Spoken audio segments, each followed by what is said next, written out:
2003 Avalanche, same as the 2003 Chevy truck. Turn the key, the gauges would go goofy, but the motor wouldn't crank. I had nothing.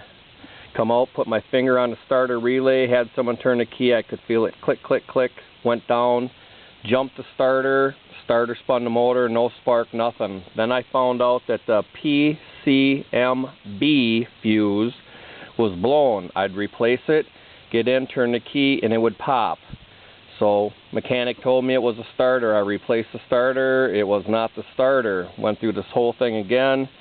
Finally, I went down, disconnected the fuel pump, put a new PCM B fuse in there. Motor would crank and crank and crank.